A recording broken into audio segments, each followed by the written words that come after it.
For plebs, by plebs, dropping the Bitcoin-only signal. Pleb Underground. Welcome everyone to the Pleb Underground.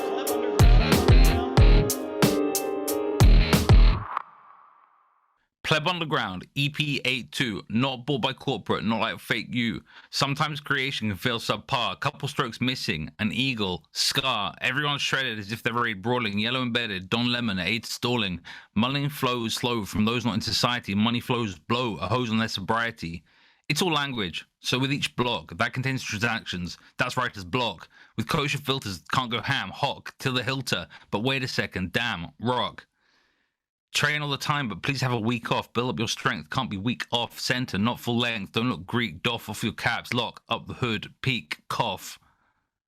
Stacking sats, stacking days. With menial work, you're stuck in a daze. Dreaming of days when you could just blaze, but you're on that flower. Level up, just self-raise. I rhyme for myself, but you get to hear it. Each rhyme has itself, and I get to steer it. There's 21 million, you can get near it, but your time is more scarce, and you cannot fear it. They say a man has two lives, and the second begins when he realizes his first is his only, sin's homely, but wait the second. You can't muddy the waters. When it's the third, you get hung, drawn in quarters. Want a quarter back? That's 25 million. Clutch, weeks, back to back. Rev, 0.5 of a billion. Touchdown, cheeks on my lap. She rides the pillion. Such a gown, cheeks I make clap. They hide the trillion. Much love, not spread like Cantillon. No, Cantillon. That's frankly wrong. Check Caitlin Long, short politics, long Bitcoin, fuck DCA, smash by hits from the bong. Fuck fiat food, fuck your BK. They don't care for your health, don't want you BK. Now you care for your wealth, just want some BK. The party in Boston was not about the TK. Absolutely awesome. Guys, welcome back to the Pleb Underground. In case you didn't understand, who is joining us? We've got fellow Bitcoiner, Pleb, and co-host of OrangeSun Spaces. We've got TK or ToxiKat joining us on the show. Or is it TK underscore op underscore attack? I don't know. What's going on, man? All of the above. Everything's an attack on Bitcoin. It's true. And we're all enemies, frenemies. All right. We're going to move it on over to the numbers. Yeah, the numbers, of course. Sourced from Time Chain Stats and Time Chain Calendar, but brought to you by BTC Prague. If you've heard my voice before, you may have heard me say fuck shitcoins. This conference is, if fuck shitcoins was a conference, this is BTC Prague, the biggest and longest running Bitcoin only conference in the world. There'll be over 10,000 attendees, hundreds of speakers. There's going to be quite the party. You can get 10% off all of the tickets if you use the code PLEB, and if you spend in Bitcoin, you will get a further 5% off your tickets. So that's a 15% discount in total using the code PLEB, paying in Bitcoin. This is BTC Prague. At the time of this recording, the block height is 837,862. The fiat Bitcoin exchange, 67,839. Wow, 68K Bitcoin dead. Anyways, total public Lightning capacity, let's see, 4,582 blocks to the halvening. We've got, wow, 2138. Fastest fee, 7 sats per VByte. It is consolidation time. And the Moscow time is 1474. Wow. Below 2K. The numbers. Pretty uneventful. Nobody cares. I've never seen. I can't believe that we're sitting where we are and just nobody gives a shit. It's cold, Phil. Cold. Yeah. People say we're in a bull market, but it's freezing out here, man. Speaking of cold, it's cold. Speaking of cold, what's you got to keep warm. You got to stay warm, right? Because it's cold. What's the deal? People say it's a bear market. I mean a bull market, but I'm pretty sure there's still bears around here. You gotta have your wits about you. You gotta be prepared to be in the woods for weeks, man. You know, there's bears out here. Walton, we're gonna ask the question, why the hat? Talking about cold, talking about bears. You got this hat. Exactly. What's going on? Like I'm ready. Uh-oh. Is he signaling we're going lower? All right. We're just gonna piss everybody off. TK. No, I bought the dip the other day, and like I'm up like 3-4% like immediately. It's beautiful. I mean, it's like the gold bugs. Have you guys seen the gold bugs? They've been running laps on us because they're up like what $100 in the last 20 years. It's ridiculous. Hey, listen, 4,000 years. It's nothing to laugh at. Okay, these guys, they are gonna have their time now. Now they're laughing. Okay, those OG hodlers, they're finally winning. Finally winning on that gold bet. But yeah, I've noticed a few more gold accounts like this Nostra House of Gold who is just totally self-owning himself. Wait, self-owning himself. I just went full circle. Self-owning. Stop. That's it. That's where it ends. All right, let's take a look at our first set of numbers. Let's go. Okay, so the first article we're going to take a look at that is numbers related. So this is recorded on Friday, April 5th, okay? And on this day in 1975, right, supposedly, Bitcoin creator Satoshi Nakamoto was born, according to what is documented, but we all don't think that's really true. Anyways, although it's most probably not his real birthday, Satoshi used this specific date when registering for an account on the P2P Foundation forum. One possible explanation behind it. Looks like a guinea pig. Phil, looks like a guinea pig. I don't think that's Satoshi. Like I know, I don't think so either. But look. Let's just. Not Satoshi, man. That's fake news. I don't believe. You know what though? But look at the story. This is pretty good, right? Tinfoil hat. So the explanation behind it would be a reference to April 5th, 1933, when Franklin D. Roosevelt issued Executive Order 6102, prohibiting private gold ownership in the United States and for all U.S. citizens worldwide. So that is kind of, I don't know. And then look, even further, in 1975 would therefore be a reference to when Gerald Ford repealed Executive Order 6102 and made gold ownership legal again. Turn it off. Turn it on. Turn it on. I don't know. I mean, look, this is just funny stuff, right? We don't know if it's true. It's just entertaining. It is interesting that he chose that date, and we can all just sit here and imagine all the reasons. Anyways, moving on. Some bigger numbers. Maybe this should have been in the Hopium. You guys decide. Let us know. Should this chart have been in the Hopium? Here's a tweet from DJ Satoshi, fellow Bitcoiner. Reminder to the gold bugs. Ooh, those gold bugs, they're back. What's better, shiny rocks or the most secure data network? And indeed, we are learning. And this is a nice visualization here by who is it? Cooligan Fields. And here we go. Just to zoom out. Bitcoin's all the way at the bottom of this chart, right? That's where we are. Look at real estate. 326.5 trillion. Now, I'm guessing that's worldwide? Or is that just the US? Thinking that's worldwide. What do you guys think? I don't know. I think that one probably is maybe worldwide, but worldwide.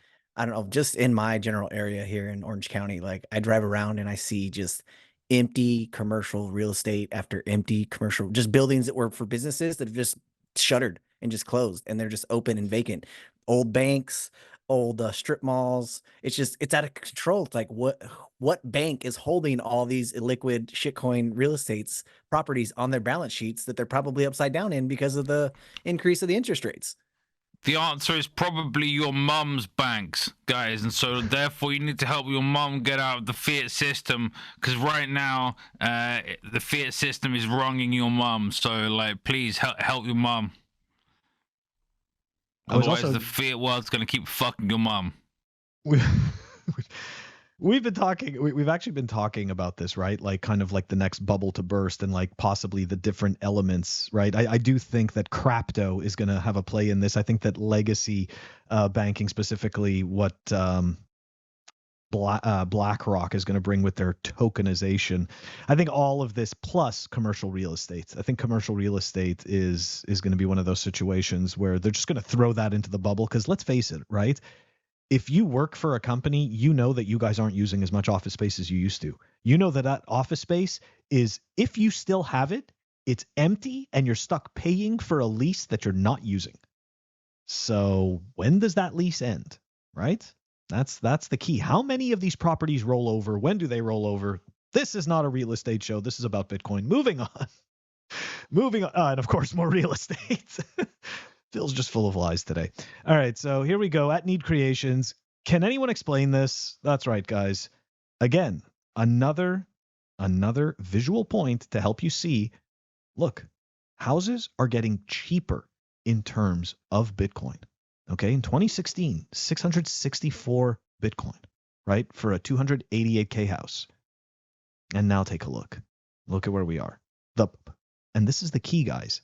The price of the house has gone up while the amount of Bitcoin has gone down. Okay, and this, what we're seeing,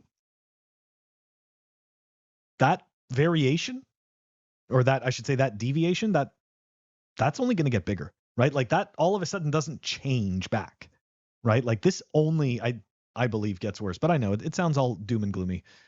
What are your thoughts, TK, the real estate? Svetsky had one that said it showed the pictures of the houses, or what was it that? Yeah, the Bitcoins were in the house. So like there was an infographic, showed a house, and then it showed the number of Bitcoins in the house that it took to buy it. And then it showed it getting smaller and smaller. And he said at some point it's going to invert to where the Bitcoin, and it's going to show how many houses a single Bitcoin can buy inside. Because like you said, it's just going to continue that direction. There's no going back the other way. Okay, so that's also kind of an interesting point. Have you guys seen the FUD about deflation? I put out a tweet yesterday, a screenshot that I got on Reddit, essentially about this article. Deflation's a real thing, guys. Like Svetsky gets shorter every year, and that's a real thing. Like his height is deflating. Guys, I think there's like I don't know if there's an open sats thing or a Geyser fund, but someone needs to start up a crowdfund to help treat victims of Svetsky syndrome, people who are deflating in a height manner year on year. My thoughts and prayers go out to the families of those suffering. It's brutal. Oh God. Okay, but in all seriousness, right? The reality is that they're going to try to convince us now that deflation, right? Prices of things going down are actually bad for you. Okay, so we also have this other weird thing with, again, and I don't know how this is widespread necessarily, but I know in the US, right, there's a lot of, discussion around, the illegal immigration and all this stuff and adding people to the population. So an interesting way of driving wage growth down is by doing something like that. So it's kind of a weird scenario that we're in, right? You bring way more people in, right, which creates more competition, which essentially lowers, through market dynamics, the lower the cost of labor. And then on top of that, the price of things is going up constantly. And we just showed that, that chart, right? Where you can clearly see the houses are costing more, but yet they are costing less in terms of Bitcoin. So I don't know. I just don't feel that this ends well. And then on top of that, we have organizations like the what are they? The BN 2024. These people who are trying to push universal income for like the entire world. This is some weird shit. I don't know. I say do it. Accelerate. Well, I mean, I'll just buy Bitcoin with it. So give me whatever you want. I'll just stack sats with it. But I don't think this ends well. I don't know. I don't think these benevolent dictators that we have no idea who they are really know what to do. And anyways. Well, I think it's important to make the correct delineation between the two types of deflation. That credit deflation is bad, because credit deflation means that the economy had a bunch of IOU tokens issued for resources that don't exist in the economy. Therefore, we create, like, I think Guy Swan uses this analogy of, think of like a concert that's going to be put on. Well, all these people rent cars, they go to hotels, and the hotel staff gets hired because they're expecting an influx of all these people. But then all of a sudden, there's not enough resources to even put the show on altogether. So then now we have all this third, fourth order effects of the layoffs of all the hotel workers that they rehired, and the car companies that, were going to rent all these cars out, and the flights that were going to be planned, and the stewardess that they hired. Like, there's so many other things. But then actual deflation of when humans are actually getting more efficient, better use of the actual resources in the economy. That is natural. That is normal in the economy. So it's important to delineate the differentiation of what type of deflation that they're talking about. But in the mainstream media narrative, they're always just trying to paint deflation overall as bad. Like, when was the last time that you looked at Black Friday prices and went, oh man, the price of that TV went down by $1,000. That's a bad thing. No, that did not make you want to go buy it and stand in line for 8 hours to go purchase that TV or that laptop or whatever. But no one none will of it makes any produce products, TK. No one will produce products anymore. If the prices go down, they'll just go straight to zero. Like, I'm like looking at the calendar. I'm like, the Oh, fuck bullshit. are they talking about Black Friday? It's like 6 months away. Is it not more? Like, what? Stay in the What? game, Walton. Stay in the game. And also, is that really deflation when they put the price down on Black Friday? I don't think it is. I think it's more that, like, you know, the $1,000 TV is getting better each year is the point. But maybe. the TK's But it's point, not as right? good as They're it trying to should. create fear. It's not getting as good as it could be, though. Like, if it wasn't for monetary debasement that steals that. Yeah. Technological innovation is a hedge on debasement. Something fixes this. I know that we like it. We like to collect it, and it fixes this. Guys, let us know what you think. Put it in the Wait, comments. is it BTC pins? Huh? Is it BTC pins? What? The BTC the pins thing that we fixes like this. to collect. Well, that it's- fixes things. Well, it's BTC related. I mean, yeah, BTC pins for sure, but not like, you know, not if you want to store your value, not just collect things. You're gonna cut out the pins and just do the BTC. That's all. That one. Which one? The second one? The Bitcoin. Yeah, get the The Bitcoin. Bitcoin thing. Okay. Yep, good plan. Get the Bitcoin. I don't know what's wrong. I don't know what's wrong with us guys today. It's Friday. Anyways, look, let us know what you think. Put it in the comments, guys. That wraps up the numbers, and we are going to move it on over to the Fireside Chat.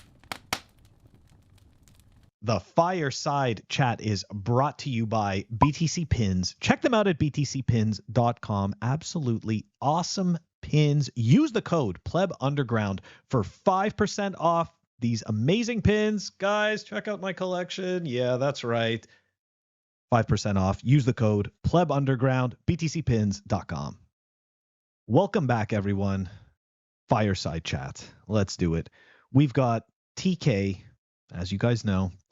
So TK, you and I, man, we've known each other for a minute, maybe even 2 minutes. No, yeah, quite a while.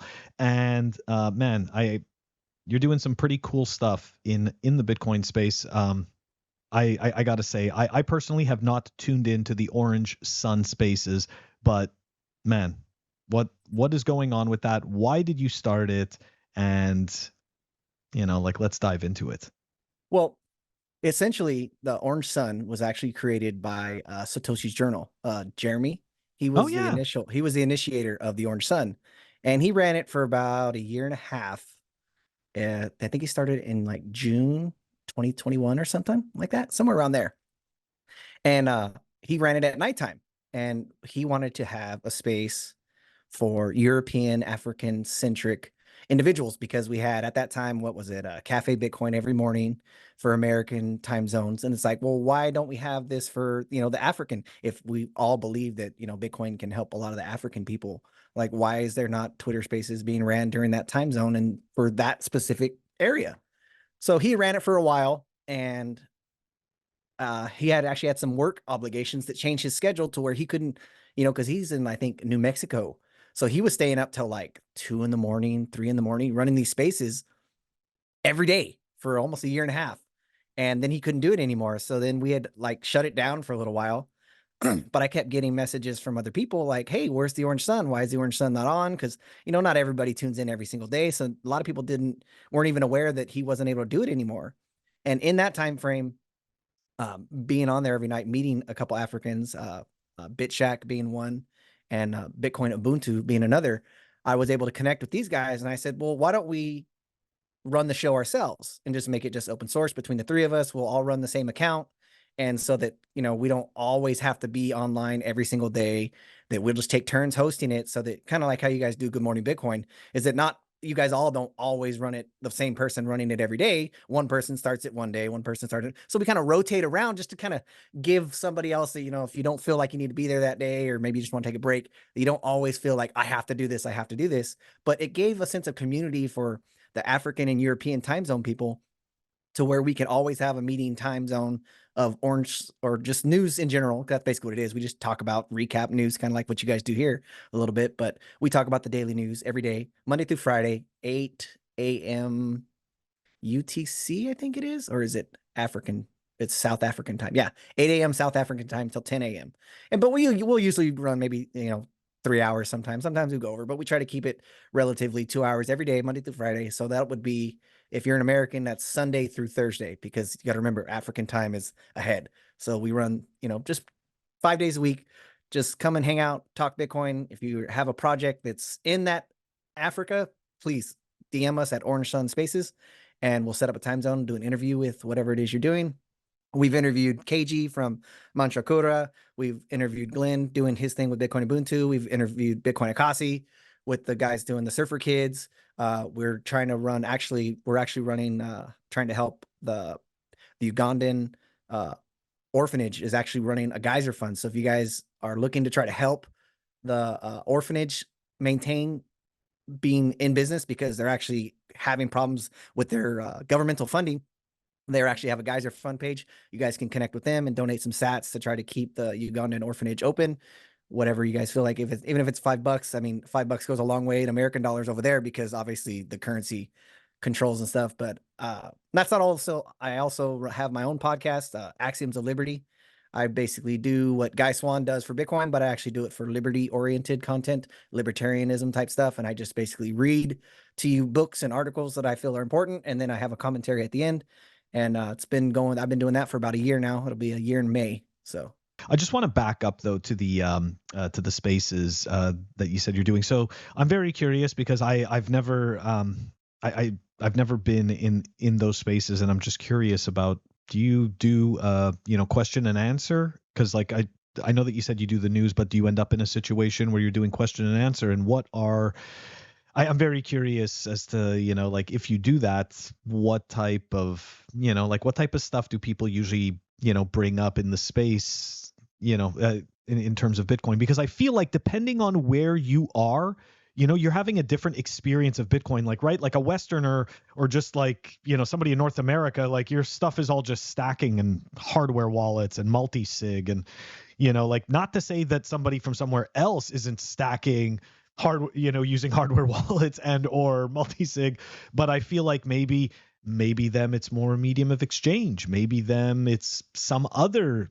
thing that is, like, I don't know. I just don't know. I don't know what I don't know, and I'm willing to ask about it because I'm a fool.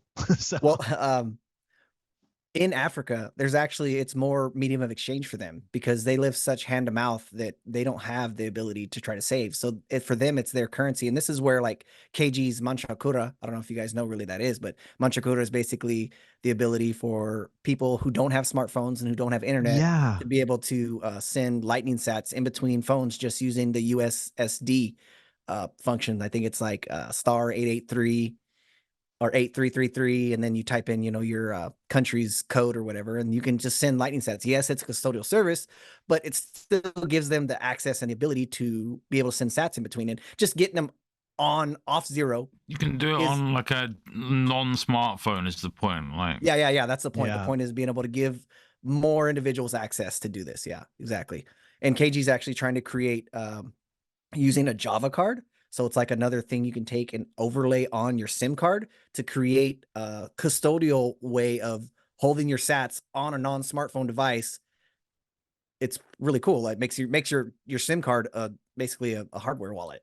It's So pretty that's a cool. pretty cool little project that's going on. But like I said, it's more of a medium of exchange over there. So, but not to say that there aren't individuals in Africa that are stacking, because I mean they obviously can. And by them using sats and denominating their world in sats, it makes it easier. And like what, I don't know if you guys have interviewed Ray and seen what Ray's doing with No One's app over there and doing that stuff. And so that's actually helping more of the peer-to-peer, you know, people get in and out of their currency and into Bitcoin and back and forth a lot easier. Yeah, Walton got us Ray Youssef on the show, and also Gregory George, Nick Gregory, Nicholas. Nick Gregory. Thank you. Yeah. I just remember he has like the 2 first names or something. Anyways, yeah. Yeah, all these people are so annoying. Don't trust them. Don't trust them. He had some base takes though.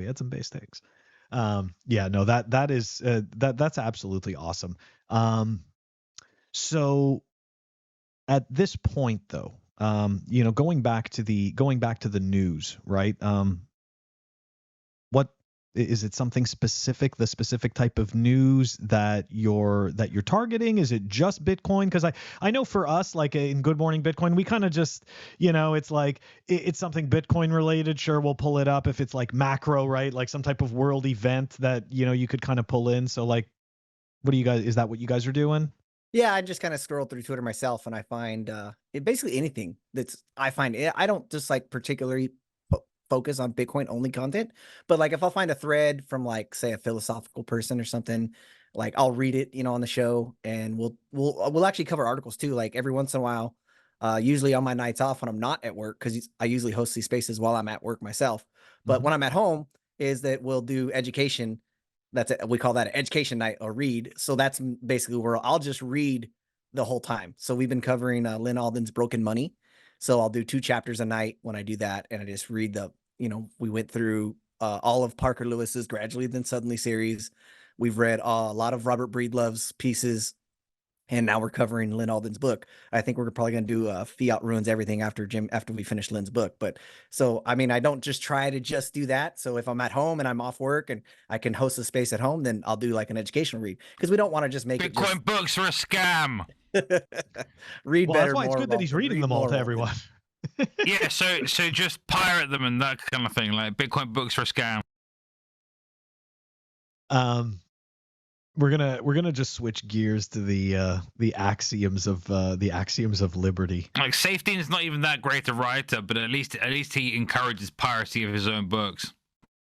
So does Lynn. Lynn actually encourages pirating her book too. Smart dudes.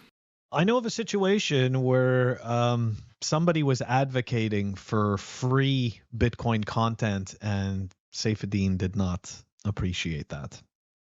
So he might advocate for piracy, but right, Let me guess, it wasn't the hat guy, right? The hat guy is selling his book for like $85, like I don't know, on a table, like, bro. Look, I don't know who it is. I just know that yeah, you know, like that was kind of funny that so yeah, it's difficult, right? It's difficult. People, sure, they want you to take their stuff to make them more popular, but at the same time they still need somebody to buy their books. So yeah, and that's okay. Saifedean's got his brother now in on this, so everybody automatically the credibility has now been lent. Okay, the credibility is now lent. So everybody loves his brother too. But anyways, this isn't about Safe. This is about TK. Let's go back to the axioms of liberty. So let me ask you this: why did you decide to start doing that? And can you dive a little bit more, because for me, you come across as like, I'm not trying to label you, but like ANCAP, some type ANCAP. That's the word. That's when I think of TK, I think of ANCAP. This guy looks like he's got guns and he lives in the woods. Yeah. Maybe not in the woods. I definitely grew up. Guns. I definitely grew up in a small town in the middle of nowhere that was very farmer oriented, very family oriented. Like I lived in a small town where you could like know everybody's last name. Your graduating class that you graduated with, you knew literally everyone. Like you could identify who somebody was just by, oh, what kind of car do they drive? Okay, I've seen that car around. I know who that person is. Like, you know what I mean? It was a super small town. So I grew up it was, you know, hunting was a normal thing. We'd go shoot dove every fucking September.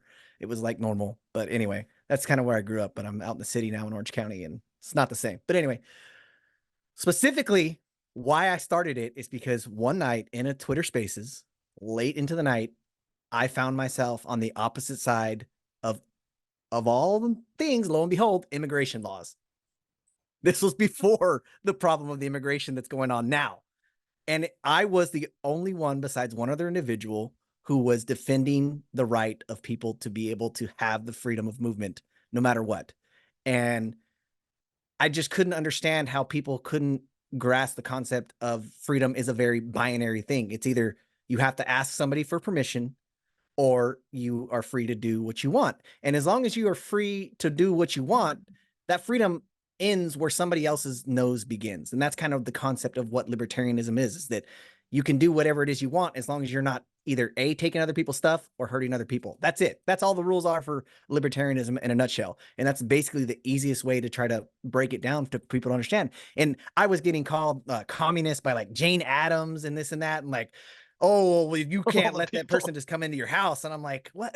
Like a house is a defined structure that has borders that you're saying that this is mine. Like a border that's just this grassy knoll or desert below the country. Like what? Like you're free to go about Canada back and forth, no problem. But we have this thing on the border where we should keep the Mexican people out. Like none of it that doesn't make any sense.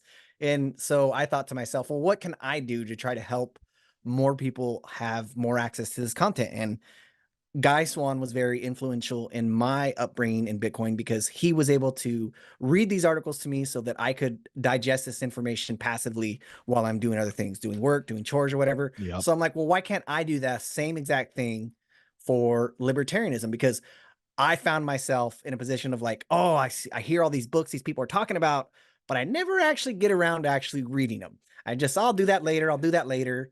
So I said, you know what? Fuck this. I'm just going to start doing this now. And I'm going to read and I'm just going to record myself doing it. And then I'll post it on the internet. So if anybody else who's interested in this type of stuff can passively learn these topics and the complexities, because it's not a very simple thing to really understand. And like recently I've been doing intellectual property by Stefan Kinsella. And a lot of people try to defend that, you know, intellectual property is something that we should all defend. And we should be able to have, people should have the right to defend their, you know, their stories, movies, whatever. And it's really, if you really break it down from libertarian first principles, it's not really a defensible thing because like if you and I have an idea together, let's say we create mousetraps and we have a contract between each other, the contract between you and I is only binding between you and I. Bob over there, if he sees the patent or whatever, the contract doesn't stop him from creating the same plan or the same innovation or whatever it is. And so even if you try to go through this contract law thing, well, the contract law is only between two people. Like you can't bind that on a third person. And by having any type of intellectual property, you're basically stopping another individual from doing what they want with their own body in some way, shape, or form, because intellectual property needs the existence of a state in order to be enforced. So when you kind of break it down, it really doesn't become, but long story short, that's basically why I started doing it. I'd like to thank you and Mr. Guy Swan for doing the community service of reading for people that can't read. It's important that Bitcoin is made more accessible, and the thanks go to I kind of find Guy Swan kind of boring. Like, I'm not gonna lie. Like, it's like I don't know how you guys can listen to it. Like, the one time I used Guy Swan was useful. I was on the rooftop in Miami, and I got him to. I was hosting a Spaces, and like all these kind of big Bitcoin names were turning up. And then I saw Guy Swan. I got him to read the cocktail menu to this Twitter Spaces that I was hosting, and they got to know what drinks were Walton's available. on fire today. Walton's he's on fire today. So hold on though. I want to go back to this whole thing about I mean, I can read, so like I don't need Guy Swan. Each to their own, guys. Each to their own. Oh, also, God. Bitcoin books are scams. Don't read. Just talk. He's directing all of us. I just want to go back to this idea about the IP stuff, because I've heard this type of argument before, and it's kind of interesting because technically ideas are all out there, right? Like they're just all out there. So really, it all depends on which if you believe Socrates, he would say that they're all inside you, but like, each to their own. Yeah, I mean, but I mean, inside you is relative, right? Because even when you're inside, I mean, you're still outside. Because no matter what, you're always inside No, your so head. you know the answer. You just have to like Yeah, withdraw that's- it from yourself. Yeah, I guess so. But that's kind of the point, right? If everybody has access to all of these free floating ideas, you know, it's it kind of brings about the idea. It brings about the concept of how do we control this and how do we own this, and essentially creating a process that's enforced by the state, which is backed by violence, is, you know, beneficial to a few, right, under the guise of being useful to all. Yeah, because You well, know, it's like going back to Henry Hazlitt's Economics in One Lesson is the seen and the unseen. The seen is what we see is that, oh, we have all these nice things because patent laws exist, but what we don't see is that, would that be the same case? Would we not be further along had those ideas not been gated and other people allowed to innovate on those ideas? Because like think about like the iPhone and stuff like that. Would we had gone the same route if Apple wasn't gated in this little community where you can't touch our stuff and you can't make any implementations or make it better? Like, we don't know, because that was the path that we chose. We decided to say, hey, we should have proprietary ideas that only a small group of people should capitalize on forever and ever. Amen. Like take Disney, for example. Like Disney's been, you know, going to the state and creating further and further their IP, internet, or the intellectual property on their shit forever, so that they can be the only ones who can produce Disney content. Like, would Disney not be better if more people were allowed to create side stories? Because like, what is it? I don't know if you guys are big Halo fans, but I was a Halo fan for a really long time. And there's been like massive amounts of people that wrote side stories, like in the Star Wars universe as well. They've massive amounts of people wrote side stories before, because George Lucas just let people, you know, kind of tinker with the ideas. And we would have, if the money backs all the goods and services and economy, wouldn't more individuals creating more goods and services equal more wealth for everybody? That seems like a pretty logical step to draw from that. Oh yeah, absolutely. All right, so TK, we're going to wrap up the fireside chat, but before we do, how do the viewers and listeners get in touch with you? Well, you guys can get a hold of me on Telegram. I think it's the same. No, I am on Telegram. I'm on Simplex. I'm on Signal, Twitter, ToxiKat27. Those are all the spaces. And then follow OrangeSun at OrangeSun Spaces. And you guys can tune in to us every night. If you're in the US, it would be 11 p.m. Pacific time. So that's when we go live. All right, very cool. We're gonna add that to the show notes for everybody. We're gonna put the Twitter link and the Orange Sun and the Axioms of Liberty. Guys, this wraps up the fireside chat, and we are gonna move on over to REKT. Welcome back to REKT, sponsored by Proof of Ink. Proof of Ink is a Bitcoin apparel phenomena. They have some amazing designs, fabrics, and collaborations. If you head over to proofofink.com and use the code PLEB, you'll get 5.8% off all of the goodies that they sell. Once again, that's 5.8% off if you use the code PLEB over at proofofink.com. Hello and welcome back to REKT. There are a few things wrecked this week in my opinion, at least. The first, Coinbase wrecked. Why? Because instead of just implementing Lightning, they've gone to the most expensive, most corporate Lightning service provider to do something. I'm not quite sure what. Like, there's a press release, but you know, who knows?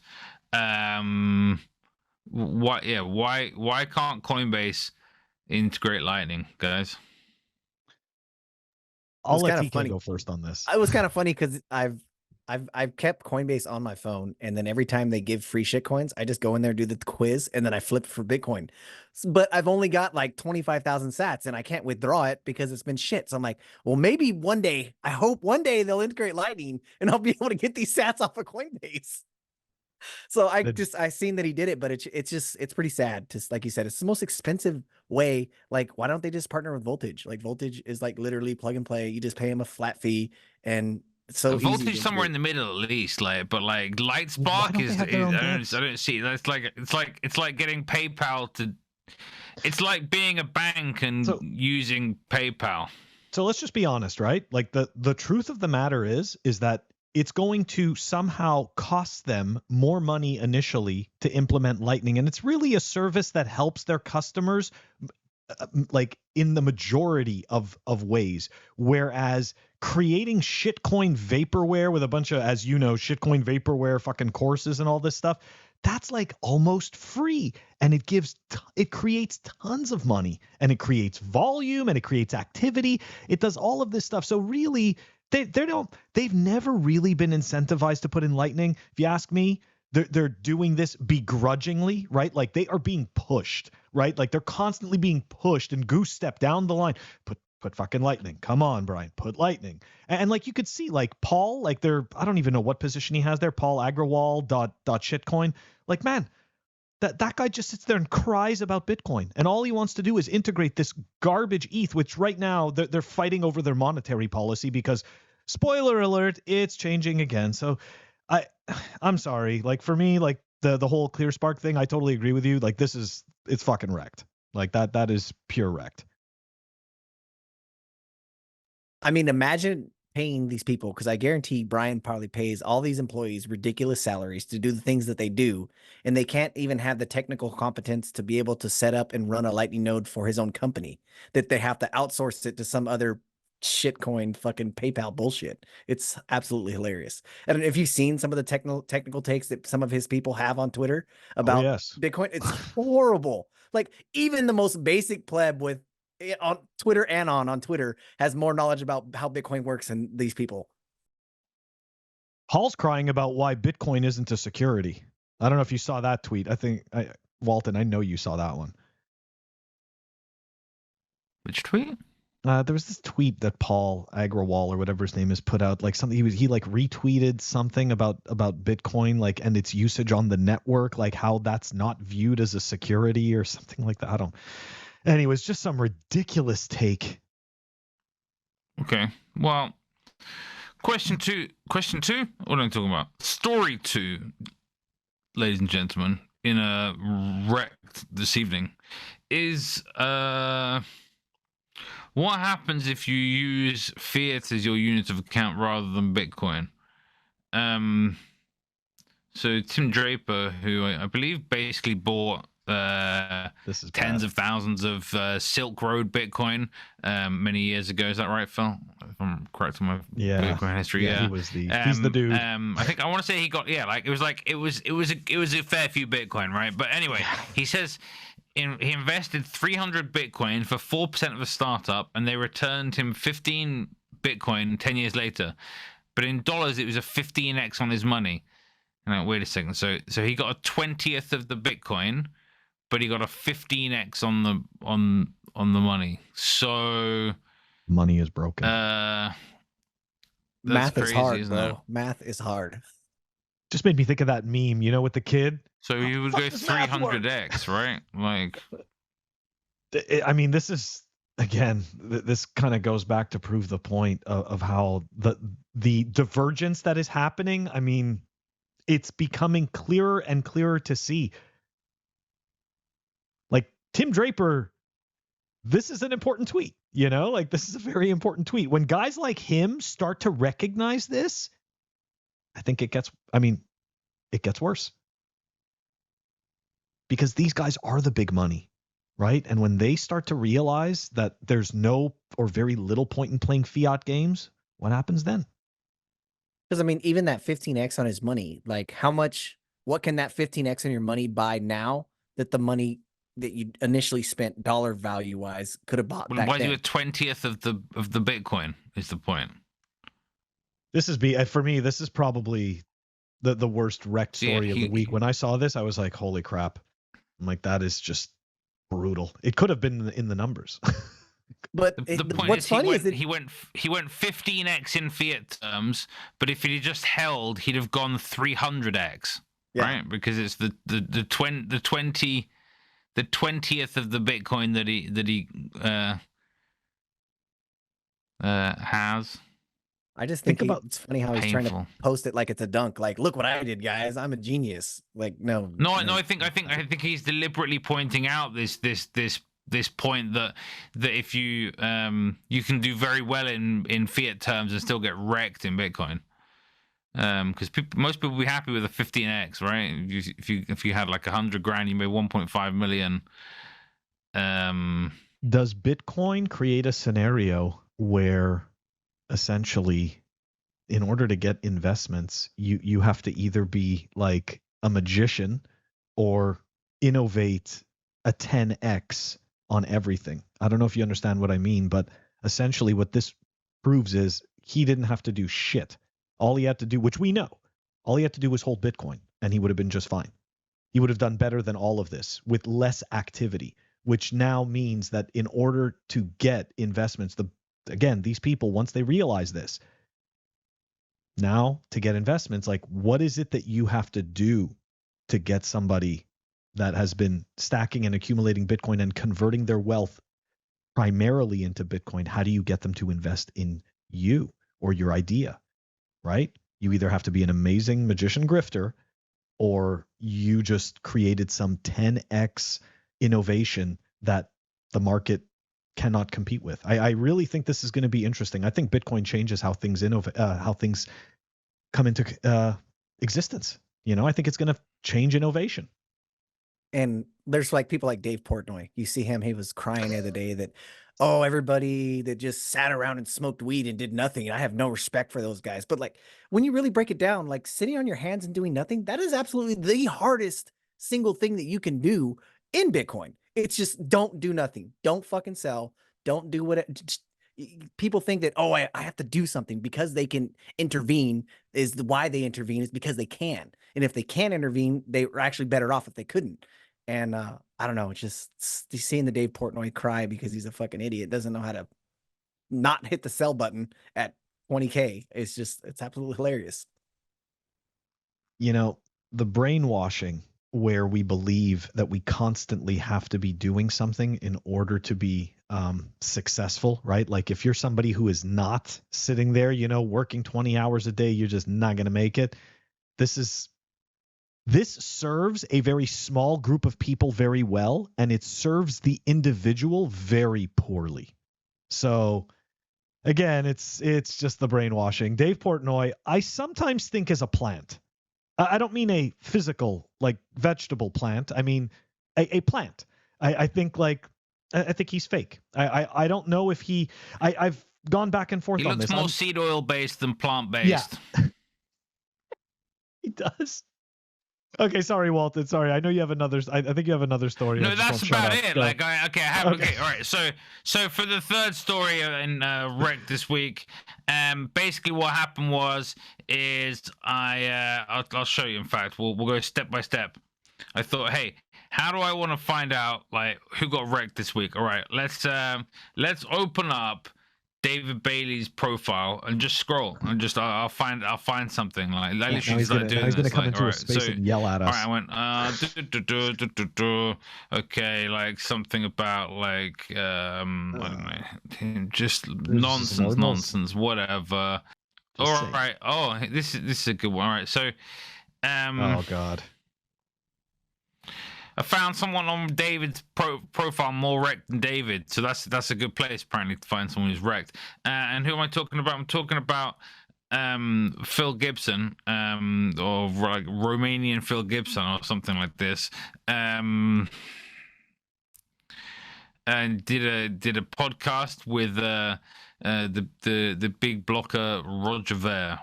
Don't trust verify. I don't like this timeline. Why? I don't really understand. Like this guy's still sponsored by, like who? I don't know. Like this guy spook? Like, why are we platforming Roger Ver? And why are so many people listening to this? I mean, I guess that's why. It's because he gets the clicks. That's unfortunately what ends up happening. And yeah, not gonna lie, last cycle, I feel as though there wasn't that many Bitcoiners that outwardly were shilling and buying shitcoins. And again, everybody can, like I don't care what anybody does in their personal life, as long as you understand that you're gambling and you understand what it is that you're doing. It doesn't matter. The tragedy occurs when you are basically, being if you're an fooled adult, and you can don't know. consent to as much Yeah. homosexuality as you want, whether that be on chain or on different layers. Or a side chain. Be safe out there, people. Yeah, but I feel like this cycle has a lot more outwardly shitcoining and degeneracy from Bitcoiners. And yeah, I was kind of and again, like I was pretty disappointed when I saw that. At first, I thought Vlad was just trolling. I thought he was just trolling for views. I know that he gets upset about Pedro's clout, but I just thought that. I thought he was just trolling, but it turns out that maybe he's not. And anyways, I mean, look, to each their own, right? Not much you can do about that. I think people, there were some people that spoke some pretty harsh words in his, in his threads, and there were some other people that were offering support. Yeah, man, it's, it's not what I would do. It's not what I'm doing, but like, again, right? Like sometimes, man, people are willing to quote unquote sell their souls for different prices, right? And that's what it is. Being a 2021 I wouldn't Bitcoiner, know about that. Being a Bitcoiner that's only been in since 2021, I think it's hilarious that I get to relive the block size wars again with Roger Ver making a comeback with this new book. What is it? Hijacking Bitcoin or whatever. Oh. I recently saw there was another hour-long podcast that was somebody who I usually pretty respect, Anarchast. I don't know if you guys know him, but he's a prominent libertarian anarchist type person. And he's really good at articulating philosophy and logic when, argumentation based ethics type stuff. And he's got a manifesto called the Anti-Subjectivist Manifesto. It's really good. But anyways, he interviewed Roger, and I don't see how somebody who wants to pursue truth can be so blind to Roger's hoodwinking of I'm the good guy, everybody else is the bad guy, CIA co-opted Bitcoin, and that's the end of the story. And it just, so hopefully I connected him and Guy Swan together, and he's going to interview Guy Swan to try to set the record straight as to what particular reasons Bitcoin took the trade-offs that it did and what reasons why that was. And he doesn't seem to understand that concept. So I'm hoping that Guy Swan can get on Anarchast and actually, sway him back the other way, because obviously Roger's totally co-opted him. Yeah, he should read the block size wars. I don't think, Roger. So it's interesting, right? So this whole situation with Bcash, for, the people that weren't there, it was all the big quote unquote corporations, right? The New York Agreement wasn't made up of plebs, right? It wasn't just like random Bitcoiners. Like this was made up of at the time, the powerful institutions around Bitcoin, and they were about to co-opt it, and Roger was the fucking Pied Piper. And this is what people don't realize. Like, this isn't just some innocent, some guy like that's just sitting there like, oh, I love freedom money and everyone should be able to buy coffee for free. No, this guy was the fucking voice for the monsters. Okay, like that was Bitcoin winning. That was actual Bitcoin winning. And so now people don't remember this. All of these people, right, from the block size wars, hey, they've all managed to grow a whole bunch of, I'm sorry to say this, terrible businesses on the backs of noobs and naive people getting fleeced with their shit coins, right? Guys like Vinny Lingham that are just terrible fucking actors in this space. Like they were all too happy to go alongside and sign that agreement and try to coerce Bitcoin. Fuck you. Like he is not just because like he's like some libertarian, and that's probably why this guy got interviewed, right? And again, I see so many people fall into this trap, right? Because they're either ANCAP or libertarian or something like that, they look at Bitcoin Cash and again, it's this mind fuck of feelings. Okay, you think of the words and you're like, oh, it brings about such wonderful feelings. Everyone has this peer-to-peer cash. Like, no. This is a co-opted shit chain, okay, that attempted to try to destroy the actual ability for us to opt out of this fucking system, right? Like, we wouldn't be having this with Bcash. Anyways, sorry. Today I'm in a rant mood. Guys, let us know what you think. Put it in the comments. Walton, is that it for REKT?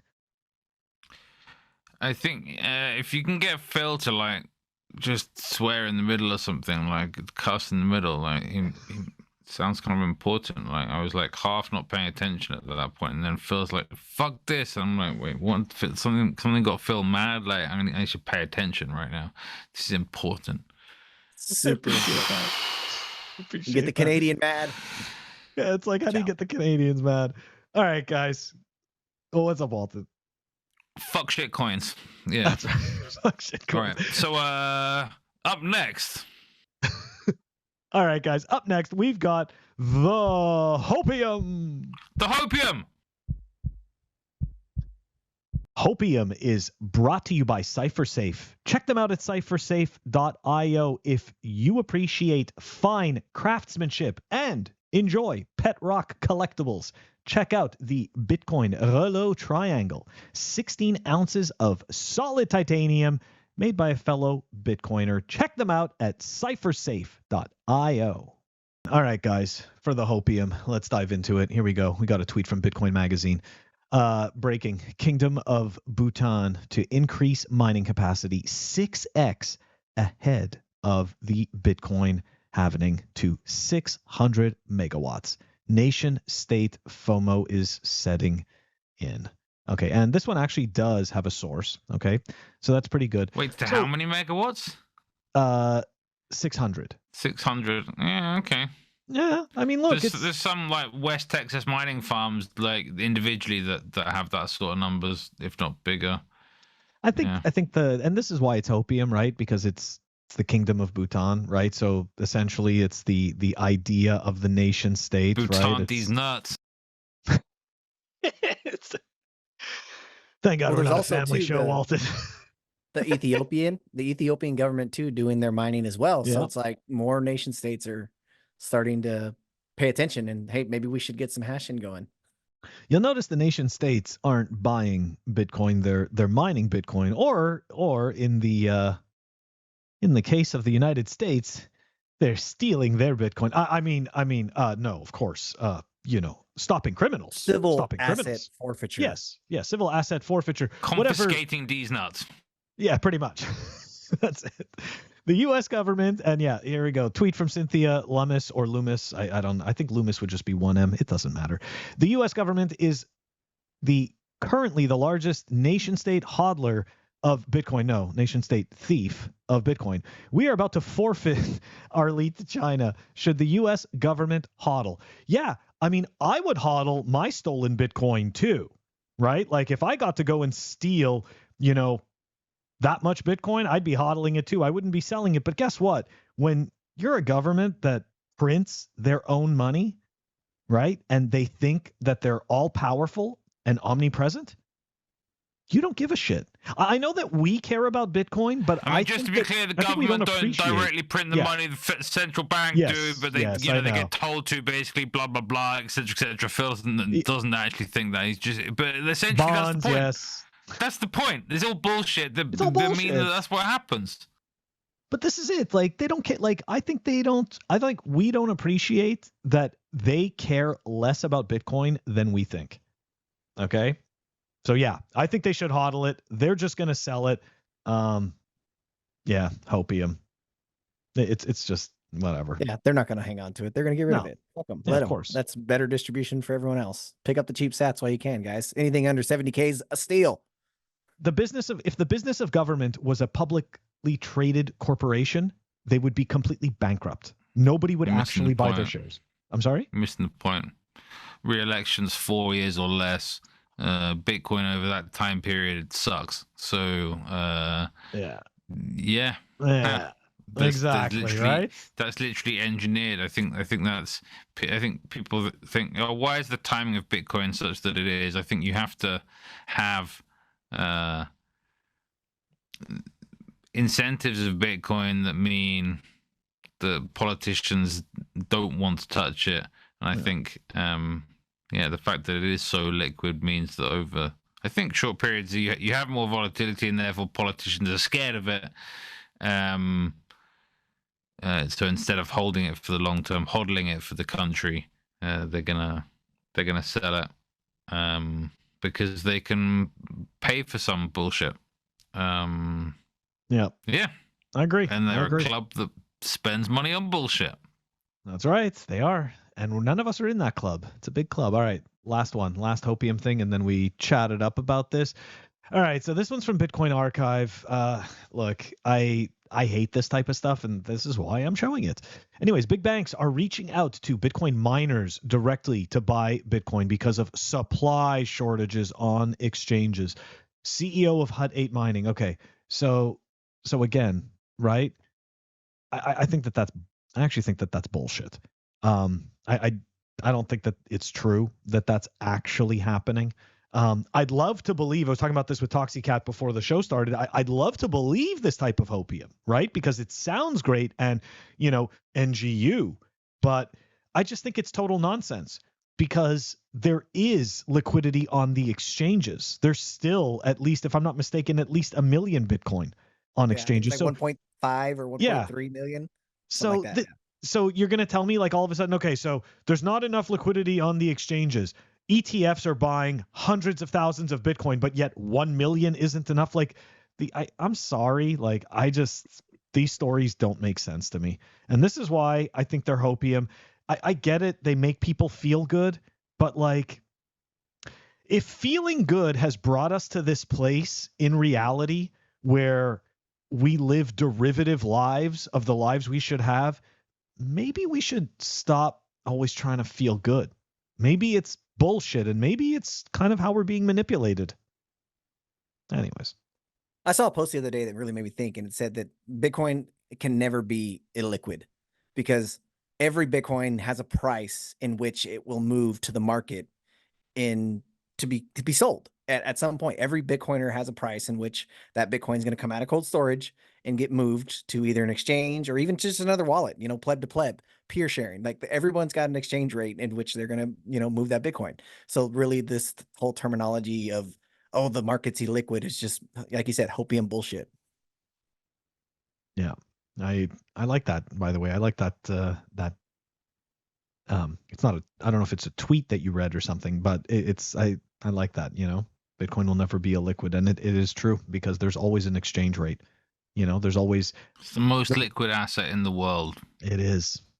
And I think the more the more people realize that, like, I remember when I finally came to that conclusion, I was like, wow. I'm like, this is just, over almost $1 trillion of liquidity just sitting there 24/7. It's the new cash. It's the new cash. Yes, yeah? People do not get it. And when this actually clicks, it's going to be insane. It's going to be insane. Anyways, guys, that's how we're going to end the hopium. We're going to leave you right there on the cliffhanger. It's going to be insane. All right, but that wraps up the hopium segment. And it also wraps up this week's show. Guys, before we go, TK, one more time, how do the viewers and listeners get in touch with you? Find me on Nostr. Nostr. If you guys aren't on Nostr, please get out there. Try the new Nostr clients, Nostrudel, Corny Chat. Heard about that one. Definitely getting out there. It's fun stuff, you guys. Check it out. But ToxiKat27 on Twitter, at Axiom of Liberty, all one word, and at OrangeSun Spaces, all one word. Very nice, very nice. We are going to add that to the show notes. Guys, don't forget, like, subscribe, help us grow the channel. Don't forget to check us out on our audio-only platforms, Apple Podcasts, Spotify, and Anchor. If you want to stream us sats, check us out on fountain.fm. You can stream us sats through Breeze. Walton, you're pretty feisty today. Fuckshitcoins.com. Please like and subscribe. We will see you next week. More toxic than the most toxic Bitcoin maxi ever. They said he's more toxic than the